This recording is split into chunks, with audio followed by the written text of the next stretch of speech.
The vast majority of citizens are supportive of our amazing, diverse and international community with people who not just come from over the world, but who for decades and for generations have made their life in London. We've got over 500,000 people of Indian origin or Indian family background in London. It's a massive part of our city. Obviously, our mayor is of Pakistani origin. My predecessor as deputy mayor was of Indian origin. In fact, I am 1/16th because my great-grandfather, my mum's grandfather, was born in Ahmednagar,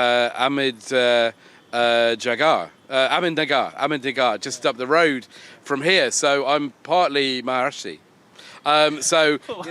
London is absolutely open to the world, and the vast majority of people in London are very, very supportive and welcoming of people from all over. And our universities, with our 200,000 international students, the most international students of anywhere in the world, are absolutely very, very keen on having more students from India, because they bring not only the cultural diversity, but they bring their brain power, and 20% of them stay on to start businesses or to work in London, and that's hugely important for our city. Well, joining us now to look at the trajectory of the India-UK relationship, Gayatri Sarkumar, India's former High Commissioner to the United Kingdom. Thanks, ma'am, very much for being with us. We've got Vinayak Dalmia, technology entrepreneur, also somebody looking very closely at the relationship, and Ambassador Ashok Sajjanar with us as well. Ambassador Kumar, let me come to you first, ma'am. I think the big buzz is the free trade agreement. It's going to take a little bit of time in the United Kingdom before it actually comes into effect, into force. Could you give us a sense of the potential of the free trade agreement? How does it benefit India? Thank you, Vishnu. First of all, I must say I'm absolutely delighted at the signing of the agreement and the fact that it will be operationalized at last. It is going to be the most comprehensive FTA that India will operationalize with any trade partner. We've gone into our 26 chapters. We've gone well beyond our normal trade agenda and we've gone to gender, innovation, SMEs, to give the maximum exposure to our exporters and to give the maximum access to our exporters across the board. And this has come at a time when the US tariffs and the EU CBAMs are looming on our horizon, so they bring a lot of relief. And don't forget that the UK has been our biggest trading partner within the EU, and the EU itself is one of our biggest trading partners. So between US and China and the EU, it's always one of them at the top. So when Brexit happened, that was the time that we were wondering how we are going to go forward with this market out of the EU, and that became a priority. Trade became the top priorities of our two prime ministers when they first spoke after Brexit in March 2020 itself. Right. Vinayak Dalmia, as a technology entrepreneur, how do you see the potential in terms of deep tech collaboration between India and the UK? Vishnu, thank you for having me here. So, the era that we're living through here is technology foreign policy. And you're going to see that time and again amongst major trading partners and amongst major strategic partnerships between countries, that technologies and critical technology, or what you consider deep technology, is going to be front and central. Now, with this agreement and with the sort of blessing of the two leaders, it opens the floodgates on what's possible. In my opinion, there are 3 or 4 big takeaways that can be possible, right? Number one, we should expect to see interesting movement in military technology cooperation. Number two, there will be a lot of opportunity in semiconductor cooperation. And number 3, you will see or should see a lot of cooperation in the area of artificial intelligence. We should hope to see increased partnerships B2B, so business to business, which will include young companies and startups. And you should also expect to see B2G, which is between businesses and governments on both sides. And I think the other important thing I'd like to highlight here is something that both leaderships announced last year, which is the TSI, the Technology and Security Initiative. That umbrella, along with this trade partnership, will really open the floodgates on deep tech and critical technology partnership. Ambassador Sajana, there are problems in the relationship as well, not least of all the support to Khalistani separatists in the United Kingdom. It's something that India has brought up time and time again. There have been instances of attacks, for example. How do you believe that this is something that's likely going to come up? Oh, it will definitely come up, Vishnu. Thank you for having me on the show. It is definitely, one of the important elements of our bilateral cooperation, and definitely it's going to be taken up, and India is going to push that strong and hard. And we have also, in terms of the Indian diaspora that is there. That is a very important element of a partnership. That is a very important element of our relationship. And that tends to get affected because of the activities of the such elements, the Khalistani elements. Definitely that is going to come up. If you permit, I will just add one or two sentences to what we've been discussing, Vishnu, on the India-UK FTA, which, comes into operation next year. Because, I fully agree with what Gayatri has said, 26 chapters, the most comprehensive FTA that we have signed with any other country. You see, I have been in the WTO and I have negotiated for India on many of these trade agreements. And we have always kept issues like environment, issues like labor, we have kept them out. But they are front and center as far as this agreement is concerned. It is not only as far as goods and services, but it is IPRs, it is government procurement.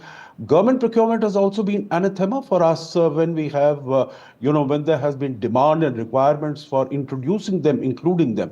So, as India is going into with other countries, these are demands that are going to be there. And I think this will be a very good test case, even as far as EU is concerned. Sure. Because Gayatri did mention CBAM. I think that is an important element that we have to look out for. But, environment is something that we have to get a balanced outcome of. Yeah. So whether it is with this, whether it is some of the others, even with the United States, when you have this mini bilateral trade agreement, I think this will really serve as a template on the basis of which we can construct our future FTAs. Let's hope we get that deal in one way, shape or form with America. We'll have to wait for that. Vinayak, what are some of the other key technology areas that you would like to see prospering? Because jet engine technology is something that's been discussed. AI is something which has been looked at as well. Also quantum. So in terms of specifics, what can you share with us? So I think, Vishnu, like you rightly said, right, the gamut of critical technologies are going to be dual use. So they will have military applications, but also commercial. And in addition to aerospace and defense and AI, I think the other third area, which is going to create opportunities between, like I keep saying, B2B and B2G, is going to be in semiconductors. I think India has a very strong national mission and a very strong design talent. We also have a strong domestic market. And the UK historically has some interesting technologies and IP and companies in semiconductors, both from a design and fabrication perspective. So semiconductors in particular, if you ask me, could become an interesting area of collaboration between the two countries, both for the sort of commercial markets as well as for the defense market. Ambassador Kumar, I was talking about education and the fact that 170,000 odd Indian students go to the United Kingdom to study, but there's a great demand for British universities to come here as well. We can talk about AI and quantum and tech and all of that's great, but I think for a lot of our viewers who seek education, how is this at one level a very critical part of the partnership? Yes, it's a fantastic development that two universities are coming into the GIFT framework, and they will be operationalizing in January and later in the next year. This is important because scholarly and literary flows between India and the UK have been a tradition for decades now, and our students are very much valued. We have world-class universities in our own country, but we are going to be able to give students more options, more choices, maybe at a more economical cost, and that develops an ecosystem within our own country. The foreign universities also find it in their interest to, develop this catchment area for then taking scholars who are excellent to their centers of excellence. So I think it would be a wonderful symbiotic arrangement between our universities and the UK universities, and I'm really looking forward to more coming in. This was a huge area of our work when we were at the High Commission in London. Ma'am, let me ask you this as well. The defense relationship between both sides so important. Now, the United Kingdom over a period of time has seen its strategic presence shrink as a result of declining budgets. On the other hand, we've got these growing and excellent military ties between India and the United Kingdom. They're going on right now, naval exercises between the two. So again, how is that strategic partnership important at two levels? One, military to military, but also from a technology standpoint, because we are talking about jet engine technology as well. As you had mentioned in your very comprehensive overview, defense exercises, joint exercises are a good thing. They help the interoperability. But we have been talking about moving on to the next qualitative level, which is of co-development of technology and co-production of technology. That becomes a win-win for the UK, for us, because we have the competitive advantages of location and the expertise in India, and at the same time technology which is being developed in the universities and in the labs in UK. Modern warfare is going to depend a lot on technology and innovation and secrecy and all of that. So it's important to build trust. I think that's another very, very important factor that has to come in.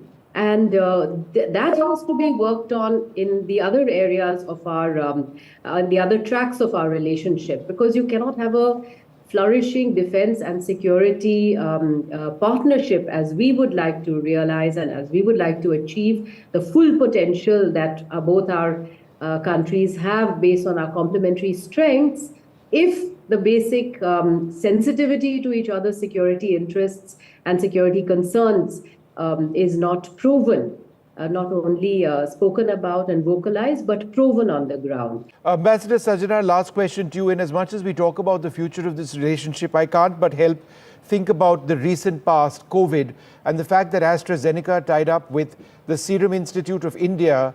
Research done in Oxford in the United Kingdom resulted ultimately in the manufacture of billions of vials of life-saving COVID vaccines here in India, which serve not just India but around the world. If you look at the relationship, that would be one of the most significant aspects in the history, I would argue, of the India-UK relationship in terms of a partnership that ultimately saved lives. No, absolutely. You're very right, Vishnu. I think that was an unprecedented cooperation. It was not, as you said it very rightly, it was not only, so very significant for India, because, whenever such, of course, not of such magnitude, but whenever pandemics have taken place, India itself has been at the receiving end. It has had to import these vaccines. There has hardly been any manufacture of these vaccines within the country right at the time when you need it. So here it was that, when the COVID struck in late 2019 or early 2020, then by the end of the year, it was the developed countries which have started vaccinating their people with Pfizer, Moderna vaccines, etc. And as far as India is concerned with this Covishield, we were able to start our vaccination on the 16th of January 2021, you would recall. So, within about a year or so, which again is unprecedented. And as you put it very correctly, Vishnu, on the 20th of January, we were sending out these vaccines in our immediate neighborhood. It went to Bangladesh, it went to Bhutan, it went to Nepal, and very soon also to Sri Lanka, Maldives.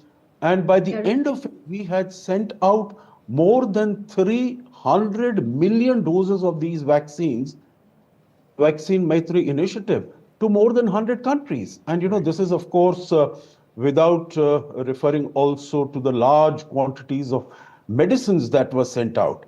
But, in addition to that, and, Gayatri has been there, and all of us, who visit that place, we know as far as the NHS is concerned, the National Health Service is concerned, how many Indian doctors, that really is the backbone of the health system as far as the United Kingdom is concerned. Yep. And that has been under a huge challenge, that has been under a huge stress.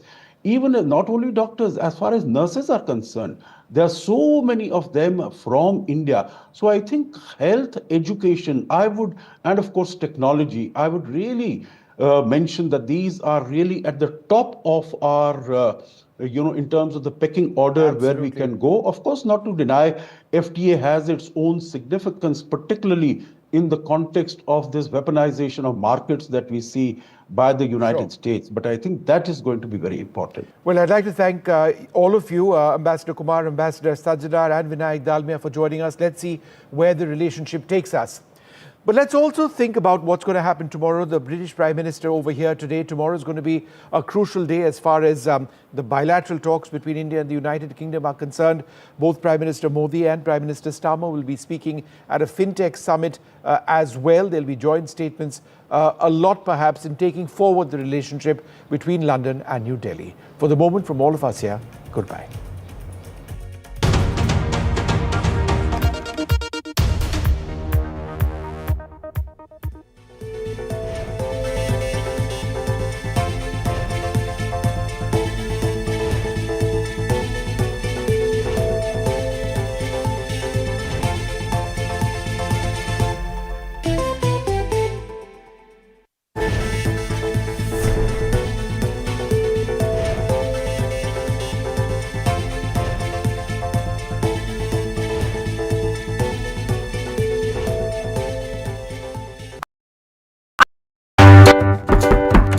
Volume कम करेंगे? आपका parcel फिर से हमारे घर पे आया है। कुछ तो बात है इस दिल में।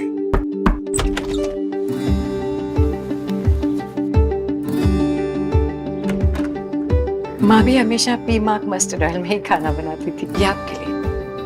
मैंने कहा था कुछ तो बात है इस दिल में। P-Mark, the mustard specialist since 1933.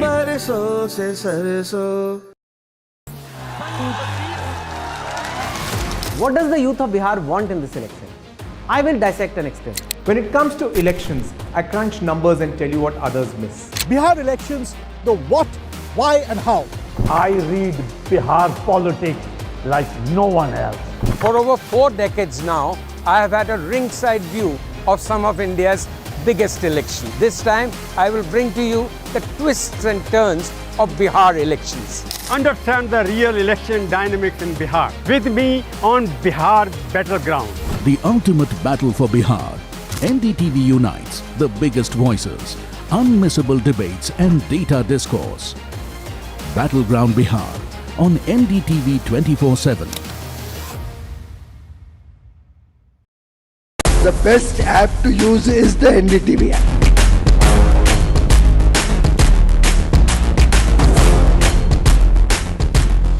दुनिया भर में जब भी भारतीय मीडिया की चर्चा होती है तो एनडीटीवी सबसे पहले जिक्र में आता है। मैं आपका बात से सहमत हूं, उल्टे हम भी जब विदेश जाते हैं, the best app to use is the NDTV app.